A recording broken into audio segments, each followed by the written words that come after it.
Una investigación exhaustiva y seria de los asuntos de política pública y gobernanza del país se analizan desde el observatorio. Porque los temas de impacto ya están bajo la lupa y los analizamos desde el observatorio.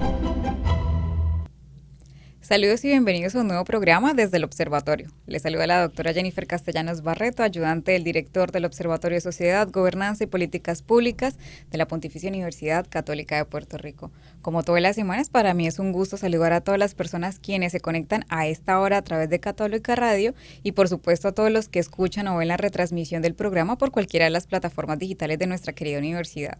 Como es de costumbre, nos acompaña nuestro coanfitrión y director del Observatorio, el doctor Hernán Vera Rodríguez. Bienvenido, doctor, a un nuevo capítulo. Hola, Jennifer, y saludos a la audiencia. Es bueno estar aquí en la tarde de hoy. Claro que sí, muchísimas gracias, doctor. Y bueno, el día de hoy me gustaría que, como de costumbre, nos diga de qué estaremos hablando, qué estaremos presentando en el programa. Pues mira, vamos a seguir hablando de la reciente investigación que lanzamos a los medios de comunicación, la tercera investigación del observatorio, sobre un acercamiento a la situación de las personas retiradas en Puerto Rico. En el programa anterior, pues dimos una pincelada, ¿verdad?, de cómo hicimos el estudio y de cuáles son los resultados descriptivos principales de la misma. Quizás hoy comencemos dándole un paso rápido, ¿verdad?, a esos hallazgos principales, puntualizar quizás 2 o 3 que se nos quedaron por razón de tiempo, ir a estos resultados ya con unas estadísticas más complejas, estadísticas inferenciales, y hablar de las conclusiones y recomendaciones del estudio. Claro, sí, señor. Y pues bueno, comentarle un poco a la audiencia, porque seguramente nos habrán visto por ahí por televisión, nos habrán visto por ahí en algunos periódicos en el país, y ciertamente la información que compartimos a estos medios de comunicación es un poco más resumida, quizás de la que podemos hablar un poco más acá, abundar un poquito más, pues porque tenemos más espacio en el programa. Así que hoy estaremos compartiendo, volviendo a recapitular un poco esa información que ya hemos compartido por medios de televisión, de radio, pues también por prensa, pero el día de hoy abundaremos un poco más en esa información, así que no se muevan de ahí, de donde estén, para que nos sigan escuchando. Así que comencemos, doctor, si que le parece bien, volviendo a tocar a recordarle a la gente cuál era el objetivo general de esta investigación, y entonces entramos, si le parece, nuevamente a esos resultados que nos quedaron pendientes. Sí, el objetivo del observatorio con este proyecto era retratar cuál es la situación de los jubilados en Puerto Rico, ¿verdad? Como recordarán del episodio anterior, pues en esto nos colaboraron por lo menos 3 organizaciones grandes que agrupan jubilados en el país, y logramos pues exceder una muestra de 1.600 personas. Tuvimos 1.604 participantes. Así que lo que buscamos es orientar esas políticas públicas relacionadas con los jubilados. ¿Por qué es importante esto? Porque en este mismo momento se está discutiendo el cambio en el sistema de retiro de la Universidad de Puerto Rico, que si lo miramos con respecto a otras organizaciones gubernamentales, este cambio se está dando tarde. Pero es interesante porque el plan de jubilación de la Universidad de Puerto Rico era tomado como uno de los paradigmas de cómo se maneja un plan de jubilación. Y entonces también porque se ha creado un fideicomiso que se le han puesto, eso se ha creado por la Junta de Supervisión Fiscal en alianza con el gobierno de Puerto Rico. Se ha creado un fideicomiso para asegurar que los fondos para las pensiones en Puerto Rico estén seguros por los próximos 50 años. Y a la vez se ha nombrado un consejo asesor de las distintas organizaciones de retirados que van a vigilar el funcionamiento de ese fideicomiso. Como no es el primer fideicomiso que quiebra en el país, pues para nosotros es importante pues el que se tome en cuenta esta situación de los retirados. ¿Por qué llegamos a este punto? Pues llegamos por muchas razones. Las primeras tienen que ver porque el modelo de un plan de jubilación de lo que le llamamos beneficios definidos suponía que había muchas personas entrando al mundo del trabajo y pocas personas jubilándose, Ya. ¿verdad?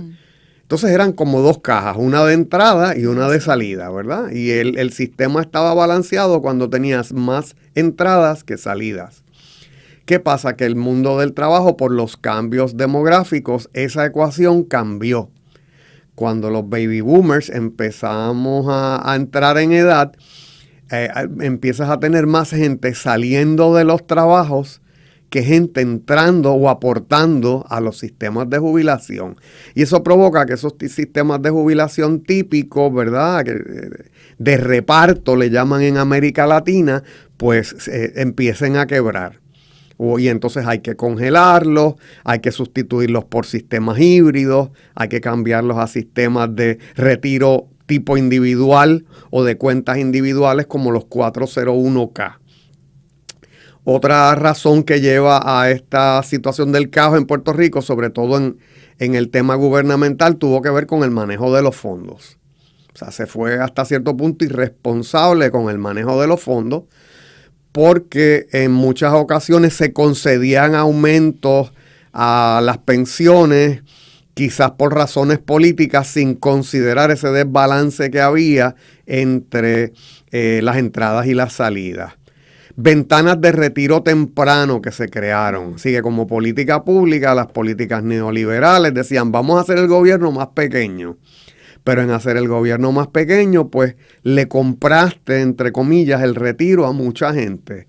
Por eso nosotros en el estudio ponemos retirados de 40 años, que fue una pregunta, un comentario que alguien hace en las redes sociales. Dice, pero retirados de 40 años. Sí, porque hay gente que se fueron por unas ventanas de retiro temprano. Sí, pero también el retiro puede ser por incapacidad o por alguna enfermedad. Claro. Y las personas que tienen carrera militar, que tienen carrera en el Servicio Civil Federal, pues se pueden retirar algunos a los 20 años. Claro, sí. Así que por esa razón, ¿verdad? Por si acaso a alguien le queda duda, pues pusimos el retiro a esa edad como una posibilidad. No fue un gran por ciento.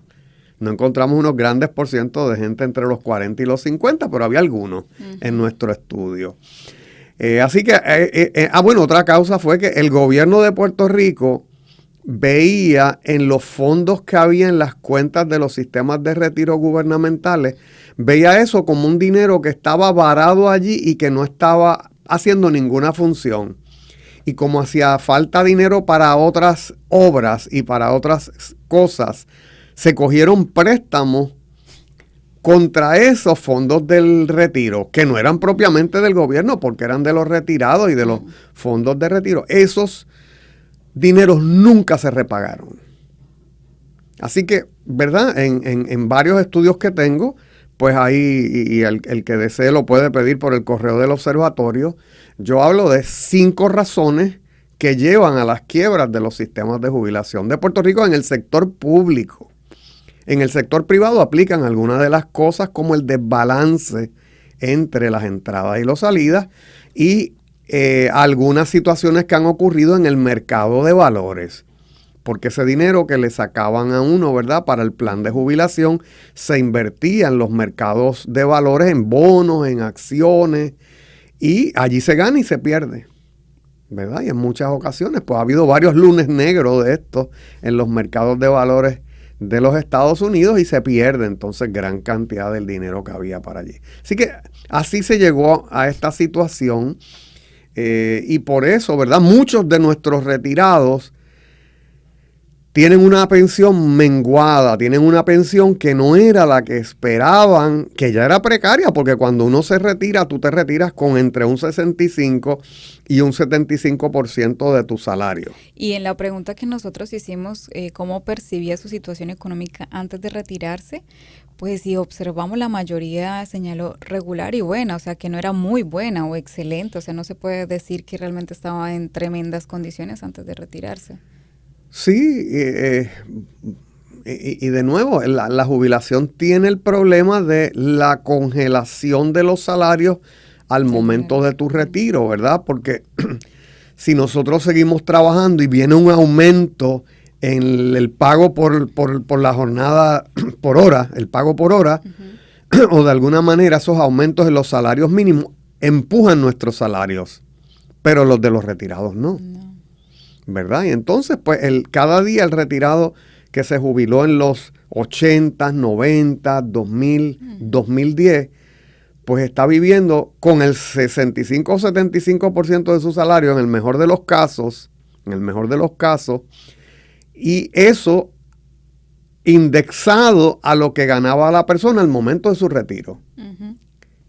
Y obviamente con los aumentos en el costo de vida, que es uno trabajando y uno, ¿verdad?, con esos salarios más o menos mantenidos de alguna forma, pues, y uno lucha día a día con esos aumentos. Figúrate, pues, la situación de los retirados cuyo salario se congeló y no ha sido mantenido en la mayor parte de los casos, ¿verdad? Hay casos ejemplares, de compañías ejemplares, pero no es muy común.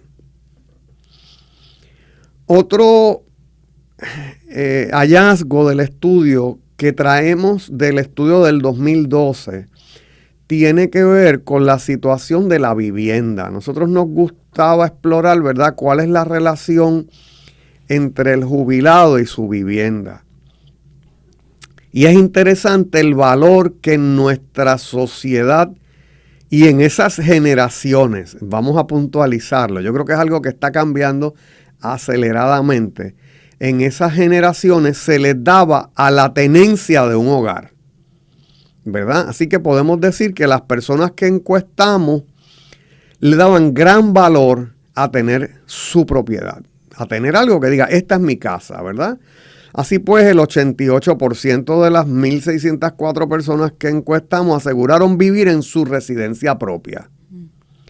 El 5.9% vive en la residencia de algún familiar y solamente el 5.1% en una residencia alquilada. Y fíjate el valor, ¿verdad?, de la generación Boomer y quizás algunos de la generación X, donde dicen, yo quiero tener una casa. Uh-huh. Y eso es algo, ¿verdad?, que en el ideario de las nuevas generaciones está cambiando. De aquellos que indicaron tener casa propia, el 61.7% aseguraron que la misma estaba salda. Pero entérate que el 38.3% la misma no lo estaba. Así que tenemos allí cerca de un 40% de nuestros retirados que todavía pagan su hipoteca, ¿verdad? Una situación que se les ofrece a nuestros retirados son las hipotecas revertidas, los llamados reverse mortgage, ¿verdad? Y preguntamos eso. ¿Cuántos de ustedes han hecho una hipoteca revertida? Y el 98.8% aseguró no haberlo hecho. El 90% aseguró que no ha considerado realizar una hipoteca revertida. Y el 9.1% ha considerado hacerlo. Y el 0.9%, menos de un 1%, ya hizo su hipoteca revertida. Así que ha habido muchas situaciones, ¿verdad?, particularmente en Puerto Rico, muchos problemas con esta situación de las hipotecas revertidas y eso parece haber desalentado. Eso, por un lado, y por otro lado, este deseo que tiene el retirado y que tiene nuestro adulto mayor de tener su vivienda y tener estas cuatro paredes que digan, esta es mi casa, este es mi hogar. Así es, en esa misma línea, en la escala y en la agrupación de esos valores extremos, hay como un enunciado que me decía así: he pensado en vender mi residencia y mudarme a otra más barata.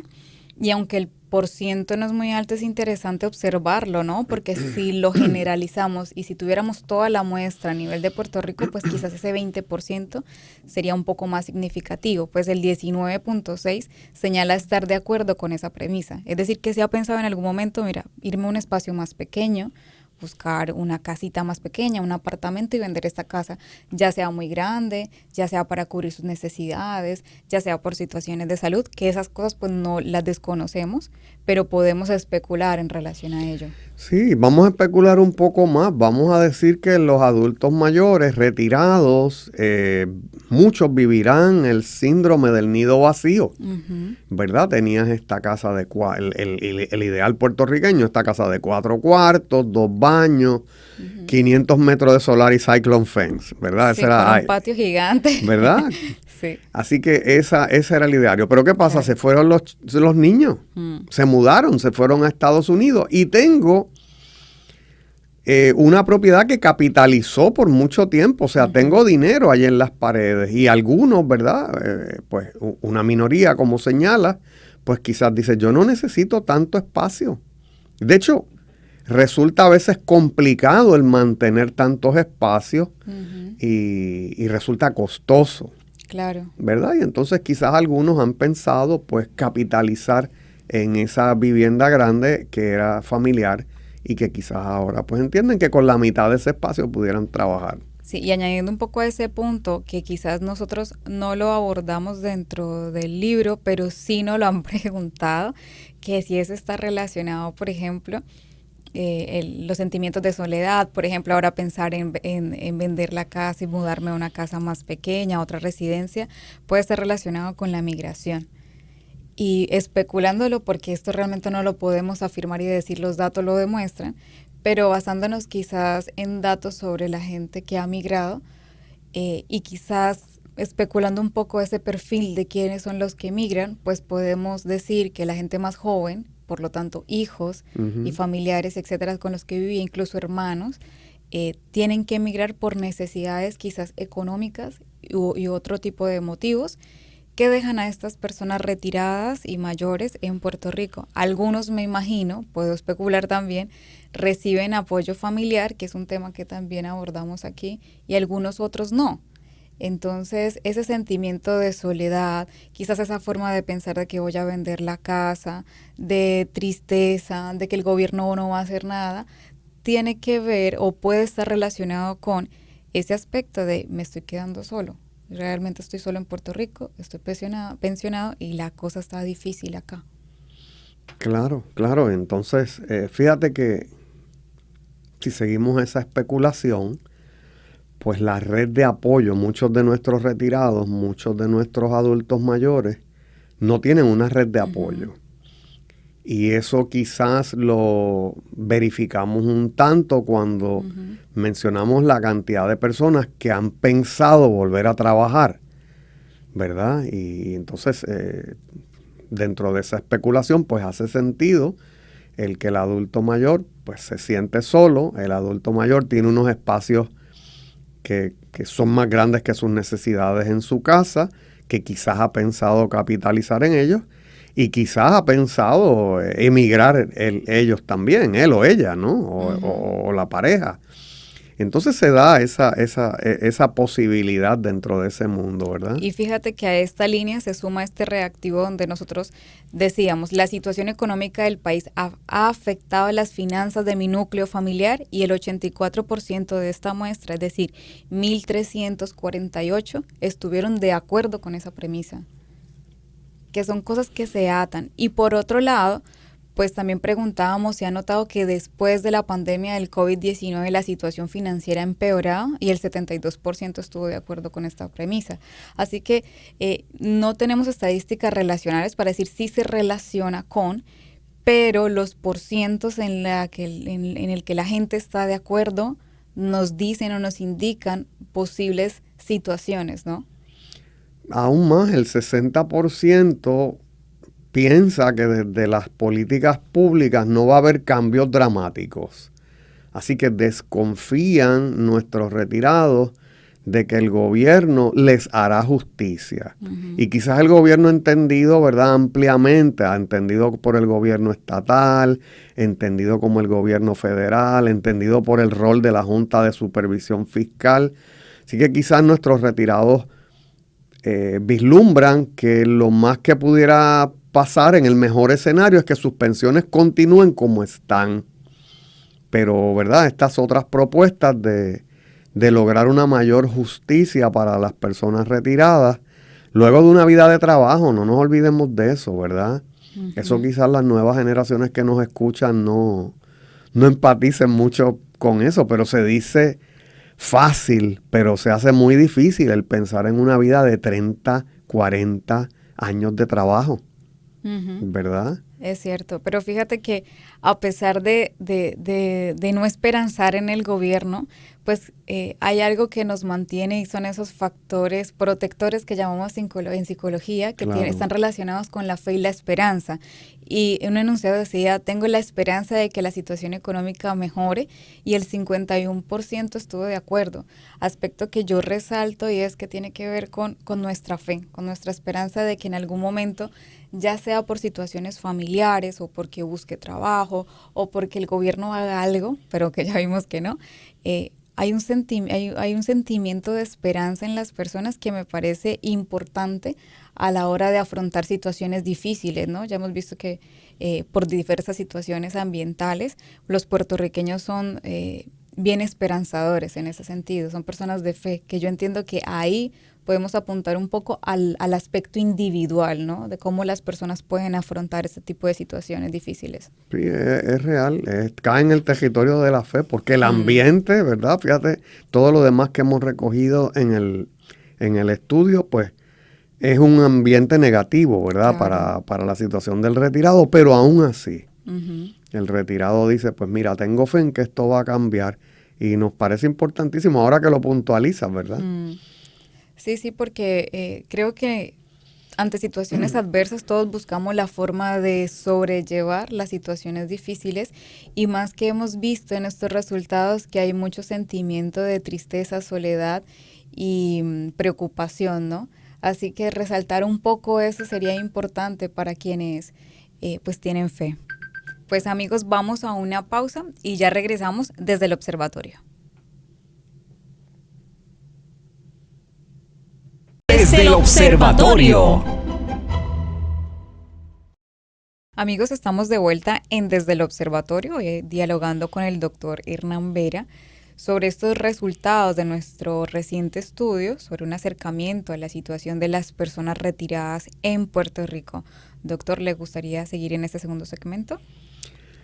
Sí, perfecto. Mira, quiero traer a tu atención, cosa que sé que te agarro totalmente fuera de guardia, hablar un momento de Leo. Leo es una persona que representa a los retirados en Puerto Rico. Cuando presentamos el estudio, ¿verdad?, en Fundación Popular para los medios de comunicación, uno de los medios, Telemundo, nos pide si tenemos acceso a una persona retirada, y a través del doctor Colón, director ejecutivo de la Alianza para la Salud del Pensionado, pues reclutamos a una de las pensionadas, que es Leo, y nos gustaría que hablaras un poquito de Leo y de la experiencia que tuvimos con Leo durante el lanzamiento del libro.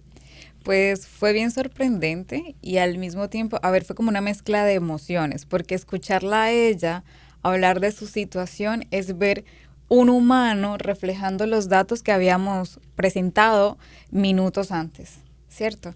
Pero por otra parte, era un sentimiento de tristeza de ver la situación en la que ella se encontraba. A ella fue entrevistada y le preguntaron a ella si para ella el tiempo de retiro ha sido alegre, si ha sido de disfrute. Ella decía, ojalá fuera así, pero la realidad no es así. Justamente ella, para poder lidiar con los costos de vida en Puerto Rico, y que ella decía, para que los chavitos me rindan y me lleguen hasta fin de mes, trabajaba de Uber. Uh-huh. Ella le presta servicio de transporte a otros retirados, ella decía, a mis viejitos. Uh-huh. Le presta servicio de Uber a otros retirados para poder hacer rendir su dinero hasta fin de mes. También llamaba la atención que ella decía, antes había más cooperación entre los vecinos, antes la gente se unía más, que si el vecino era constructor me ayudaba a arreglar la casa, y hacía ese tipo de comentarios frente a la soledad que experimenta también ella como en este proceso. Sin embargo, ella dice que ella mantiene como esa actitud de echar pa'lante, por decirlo así, claro. de poder manejar la situación de la mejor manera posible. Me sorprendió un montón cuando ella dijo, tengo 2 maestrías, fui maestra, me retiré hace muchos años y creí que iba a vivir bien, pero en este momento no lo estoy. Sí, para mí fue paradigmático, ¿verdad? Como dices, Leo fue emblemática de lo que es el estudio, ¿verdad? Es una mujer. Un retrato. Pasada los 60 años, pasada los 66, posiblemente tenga 70 años, vive sola, la pensión no le alcanza, ¿verdad? Y tiene esta lucha diaria porque el dinero le alcance, ¿verdad? Aún así, pues uno nota, ¿verdad?, su jovialidad, su disposición a participar. Llegó en menos nada de donde quiera que se estuviese. Así que si alguien conoce a Leo, pues le da nuestros saludos y nuestro agradecimiento, al igual que a todos los retirados participantes del estudio. Claro que sí, claro que sí. Bueno, y a toda la prensa y toda la televisión que nos ha apoyado en compartir, en difundir como tal esta información, porque uno de los valores o de los valores añadidos que tiene el observatorio es que las investigaciones no se archivan, las investigaciones no solamente se comparten con comunidad científica, sino también para el pueblo con el fin de resonar, ¿no? Que eso es lo que tratamos de hacer con esta investigación. Yo creo que en esta investigación y la de la corrupción pudimos establecer que el observatorio está logrando su misión y que más allá de eso el observatorio parece estarse posicionando entre las primeras fuerzas de investigación social en el país. Porque los últimos trabajos que han surgido y han dirigido la política pública han salido del observatorio. De hecho, conoces que ya han salido por lo menos 2 columnas que conozcamos, una de un economista y una de una ex legisladora y ex secretaria de Estado o de la Gobernación, reaccionando y quizás de manera positiva con respecto a los resultados del estudio y a las recomendaciones del mismo. Ya hemos compartido con algunos formuladores de política pública que nos han hablado de la posibilidad de citarnos para proyectos de ley que recojan esta necesidad, porque ellos nos hablan de que ya ellos venían pensando en esto cuando nosotros sacamos este estudio en particular. Claro, y aprovecho para hacer el espacio publicitario de nosotros, y es que, como bien dices, el observatorio pues intenta como tal ser una fuente realmente de información para el país basada en datos científicos. Hacemos el paréntesis para decirle que actualmente estamos en recopilación de datos en una investigación sobre las generaciones, trabajo y generaciones. Si usted desea conocer más información, aunque esa información se está difundiendo por las redes sociales, nos pueden escribir al correo electrónico observatorio_sociedad@pucpr.edu, y allí con mucho gusto le enviamos la información para que participe. Esta población va gente que haya nacido en el 65 hasta el 2001, o sea, no entra todo el mundo. Así que cualquier información, pues lo vamos a dejar en la cajita de descripción de este programa cuando quede en YouTube para que nos busquen ahí. Y bueno, continuemos. ¿Qué tal si nos hablas de los resultados inferenciales, ¿verdad? De las pruebas de hipótesis del estudio y cómo quedaron. Bien, de manera más fácil de entender, claro. Explicarles que luego de hacer unos análisis descriptivos, que son todos los que hemos mencionado anteriormente, hicimos comparaciones de grupo y realizamos 3 comparaciones de grupo basado en 2 factores que salen de la escala que aplicamos o el cuestionario que aplicamos. En esa escala la dividimos, por decir, en 2 grandes conceptos o en 2 grandes dimensiones. Una dimensión que nosotros como investigadores la denominamos una situación económica y anímica, y el segundo factor, que sería esa otra dimensión, son ingresos y comodidad. Cuando comparamos por razón de género, es decir, entre hombres y mujeres, la situación económica y anímica, hallamos que el rango promedio o la puntuación fue mayor en mujeres, lo que indica que fueron las mujeres, en comparación con los hombres, los que tuvieron una situación más difícil a nivel económico y a nivel anímico. Y por otra parte, cuando hacemos esta misma comparación, pero por ingresos y comodidad, notamos un rango promedio mayor en los hombres, lo que indica que los hombres perciben que sus ingresos les permite vivir cómodamente en comparación con las mujeres. Sí, aquí especulábamos, ¿verdad? Y hay que decir que esto no estuvo exento de discusión entre los dos investigadores de si, ¿verdad?, cuál era la explicación de esto.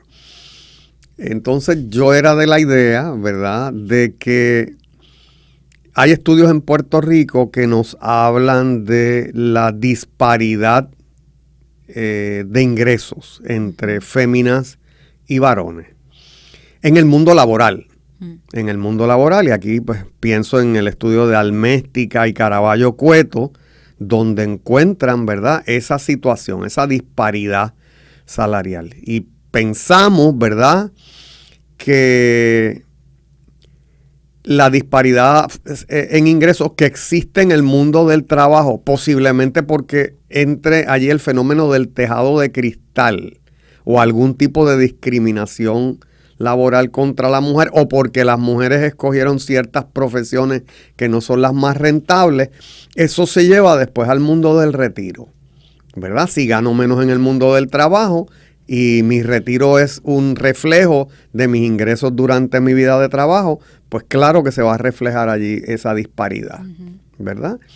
Así que de nuevo, eso está abierto, sujeto a discusión, pero es una de las posibles explicaciones que le damos. Sí, exactamente. A veces sabemos que los ingresos de la pensión o de esa jubilación de los retirados, pues justamente tiene que ver con la naturaleza del trabajo, y en comparación de hombres y mujeres podemos hablar que las mujeres típicamente eligen un tipo de profesión que está relacionado con lo humano, con lo social, y que no es que desmerite, pero casi siempre este tipo de trabajos tienen unas pagas un poco inferiores a otro tipo de trabajos que realizan los hombres cuando se comparan. Pero para hablar quizás de esa disparidad, si es directamente relacional, tendríamos que tener grupos equivalentes, es decir, que trabajen en lo mismo, que estén en la misma edad, la misma experiencia, eso para poder decir exactamente es por la disparidad laboral. Claro.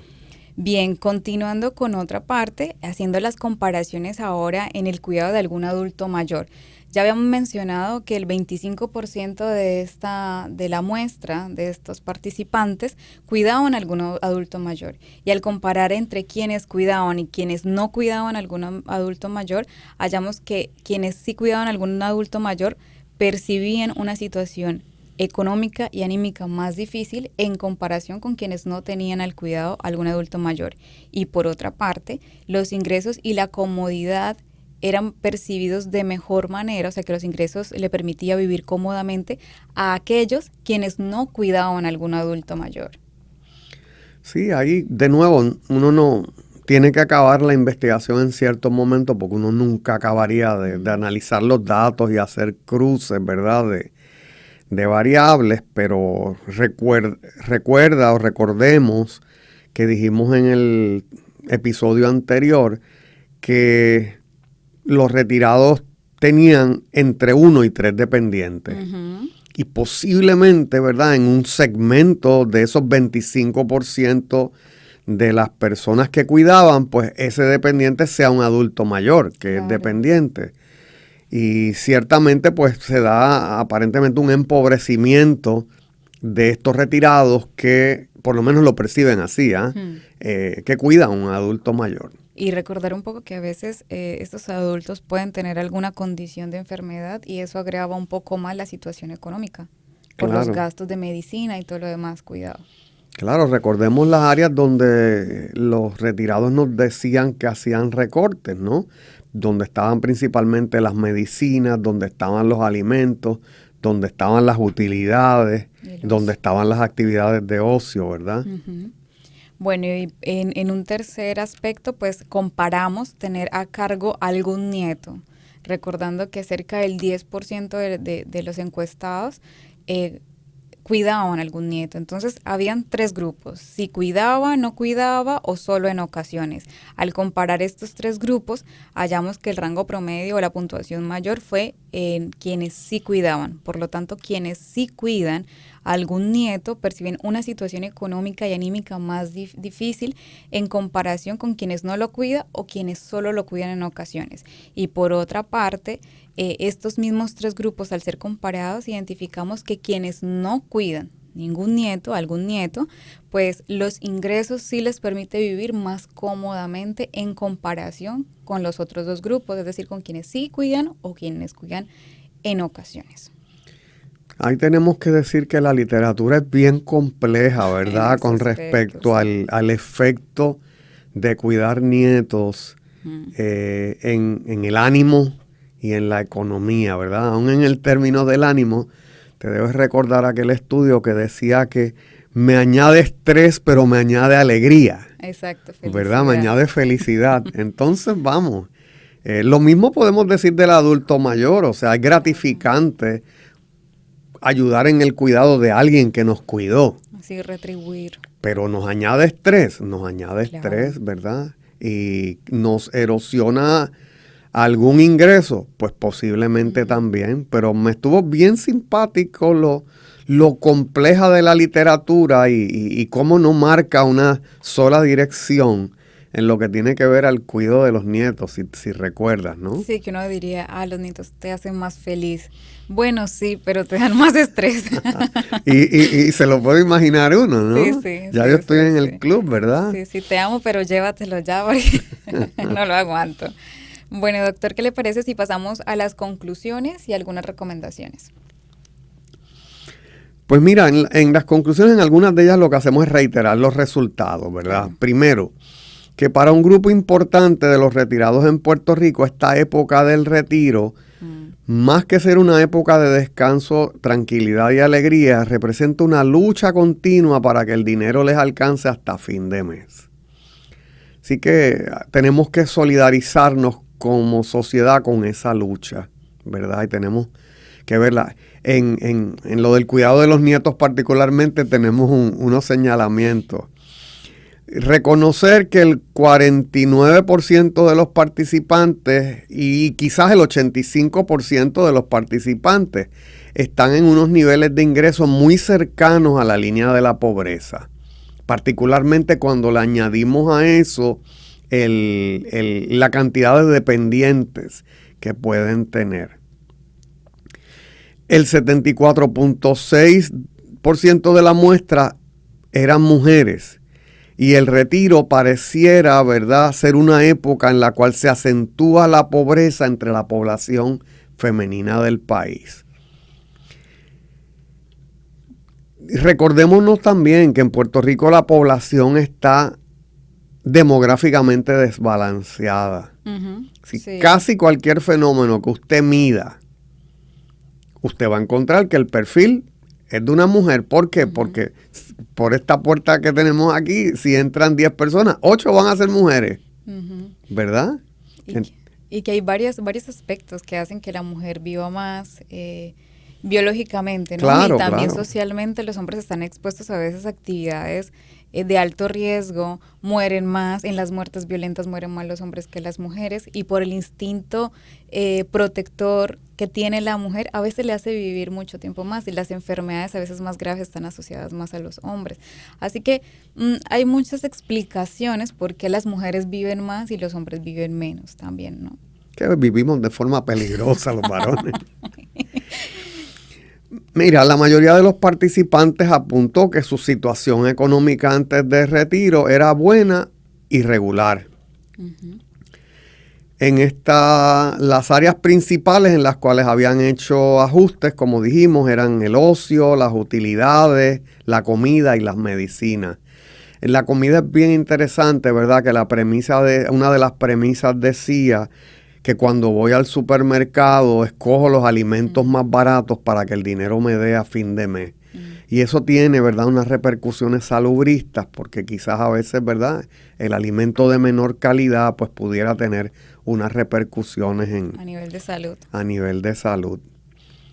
Bien importante que el 20.8% de los participantes indicó tener otras fuentes de ingreso. Ahí destacamos el trabajo part-time. Pero ¿qué no destacamos? Mire que encontramos unos porcientos bajos de participantes que se habían preparado bien para su retiro. Así que tenemos personas allí que dicen, y tú lo viste, Jennifer, yo tengo una propiedad de alquiler. Y el otro que dice, yo tengo inversiones. Sí. ¿Verdad? Yo tengo, qué sé yo, tal. Entonces, rentas, inversiones. Así que tenemos, ¿verdad? Parece estar despertando un grupo de retirados que tienen la posibilidad, porque hay algunos que no tienen la posibilidad, pero pareciera que haber un grupo de personas que está preparándose para el retiro. La paradoja del ocio es otra de nuestras conclusiones, ¿verdad? El adulto mayor, se ha probado que las actividades de ocio tienen grandes beneficios en esa etapa de la adultez mayor, pero por otro lado la situación económica que vive nuestro adulto mayor limita o impide el que se involucre en actividades de ocio, porque salir es caro, porque los gimnasios son caros, ¿verdad? Porque este tipo el cine es una actividad a veces prohibitiva.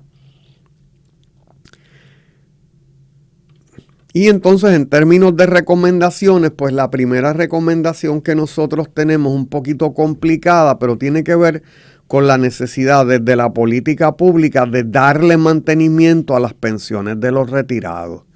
Algunos de los oyentes nos pudieran decir, pero es que el país está quebrado. Bueno, entonces ahí yo planteo una cosa que dije en uno de los programas de televisión. Esto es un asunto tan serio que o lo atendemos desde la política económica o lo atendemos desde la política social, ¿verdad? O mantenemos esas pensiones de los adultos mayores o los atendemos en un par de años como personas pobres y convertimos el país, ¿verdad?, en un país de personas pobres. Así que eso para nosotros es algo bien mandatorio. Creo también que se debe hacer un estudio de las proyecciones de las económicas de las personas que se van a retirar solamente con planes de tipo 401k. Nuestra posición sobre eso es que esos planes pudieran no dar los rendimientos suficientes para que una persona viva una vida digna luego de su retiro. Debe considerarse la extensión de beneficios contributivos a las personas retiradas que trabajan, porque es como una doble tributación. Has pagado income tax toda la vida, ahora no te da el retiro, vuelves a trabajar y te voy a volver a cobrar. Pues eso, ¿verdad?, están entre las recomendaciones que damos. Llevar a cabo un estudio profundo sobre la situación psicosocial de las personas retiradas en el país, donde miremos niveles de ansiedad, niveles de depresión, la soledad social, entre otras variables importantes. Y desarrollar estrategias para promover un inventario amplio de actividades de ocio para las personas retiradas. Nos parece que es triste. Una vez hicimos un estudio donde participó la doctora Marlene Cabán y donde participó también la doctora Laura Rubio de España, y fuimos a hogares de personas retiradas, y a Laura, ¿verdad?, una profesora española, le llamó muchísimo la atención la situación de la soledad social de nuestros adultos mayores y de las pocas actividades de ocio que tenían. Uh-huh. De hecho, el punto más alto en el día de esas personas mayores en ese día fue que fuimos unos investigadores a hacerles unas preguntas, ¿verdad? Eso para ellos fue pues casi una fiesta. Claro, porque aprovechan para conversar. Claro, y allí pues ya, cosas que discuto en los cursos de investigación social, ¿verdad? De cuál es el approach que tenemos que hacer cuando hacemos investigaciones con adultos mayores. Y finalmente, y no menos importante, pues concienciar a los miembros de la familia de los efectos tanto económicos y psicosociales que el ser cuidador informal, tanto de un nieto como de un adulto mayor, supone en las personas retiradas. Sí, yo creo que aquí hay una visión, ¿verdad?, como país, que donde comen 2, comen 3, y donde comen 3, comen 4, y a veces no somos muy solidarios con los abuelos, ¿verdad? Entonces, pues, si le dejamos el nieto, si le dejamos los nietos, pues tenemos que apoyarlos, ¿no? Igual que los familiares que cuidan un adulto mayor, el resto de la familia tiene que apoyarlo, tiene que ser solidario con ese cuidador. Pues muchísimas gracias, doctor. Hemos llegado como tal al final de nuestro programa, como siempre se nos pasa volando. Le agradecemos a todas las personas que nos acompañaron hasta el final de este programa. Les recordamos que pueden conseguir la retransmisión del mismo a través de YouTube, en el canal Huellas del Futuro, bajo la playlist Desde el Observatorio o en formato podcast en Spotify. Les agradecemos a todos por habernos acompañado y nos vemos la próxima semana en un episodio más Desde el Observatorio. Muchísimas gracias. Hasta el lunes. Forma parte de nuestro análisis. Comparte tus opiniones con el panel. Comunícate con nosotros a observatorio.pucpr@pucpr.edu. Desde el Observatorio, una producción de la Pontificia Universidad Católica de Puerto Rico.